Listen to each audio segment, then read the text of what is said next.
ইরানে অভিযানের সময় যুক্তরাষ্ট্রের রিফুয়েলিং বিমান বিধ্বস্তের ঘটনায় নিহত হয়েছে ৪ মার্কিন সেনা। এ নিয়ে ইরান অভিযানকালে ১১ মার্কিন সেনা নিহত হলো। এদিকে ইসরায়েলের উত্তর এবং মধ্যাঞ্চল লক্ষ্য করে ব্যাপক হামলা চালিয়েছে ইরান। জার্জির এলাকার একটি আবাসিক এলাকায় ইরানি মিসাইলের আঘাতে আহত হয়েছে অর্ধশত ইসরায়েলি। অন্যদিকে আওয়াজ সহ ইরানের বিভিন্ন স্থানে ব্যাপক হামলা চালিয়েছে ইসরায়েল। এখন পর্যন্ত দেশটিতে প্রাণহানি ১৪০০ ছাড়িয়েছে। গরমে দাপাদাপি ঘরের চালের স্থায়ী সমাধান আনোয়ার সিমেন্ট শীট।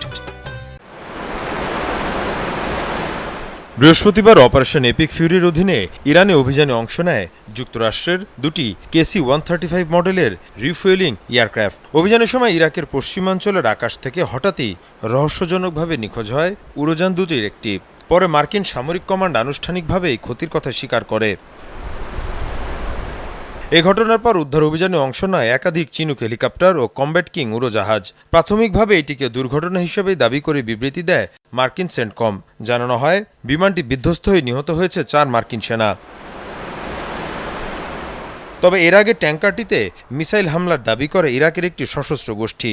বিধ্বস্ত উড়োযানটির মডেল বোয়িংয়ের তৈরি, যা মাঝ আকাশে যুদ্ধ ও বোমারু বিমানের রিফুয়েলিংয়ের কাজে ব্যবহৃত হয়। এদিকে সময় যত গড়াচ্ছে বাড়ছে ইরানের প্রতিরোধ। নতুন করে ইসরায়েলি ভূখণ্ড লক্ষ্য করে একের পর এক মিসাইল ছড়ে ইরানের সামরিক বাহিনী। বিভিন্ন পাল্লা এবং সক্ষমতার এসব ক্ষেপণাস্ত্র নিক্ষেপ করে IRGC। এসব ক্ষেপণাস্ত্র রীতিমতো তাণ্ডব চালায় ইসরায়েলের উত্তর ও মধ্যাঞ্চলে। এর মধ্যে সবচেয়ে বেশি ক্ষতিগ্রস্ত হয়েছে জার্জির শহর। বেশ কয়েকটি স্থাপনায় সরাসরি আঘাত হানে ইরানি মিসাইল। এতে ক্ষয়ক্ষতি হয় আবাসিক ভবন সহ বিভিন্ন স্থাপনা। ইসরায়েলের স্থানীয় প্রশাসন বলছে, ইরানের হামলায় অর্ধশত আহত হয়েছে। এই অবস্থায় ইরানকে আরও কঠোর জবাব দেওয়ার হুঁশিয়ারি ইসরায়েলি প্রধানমন্ত্রীর।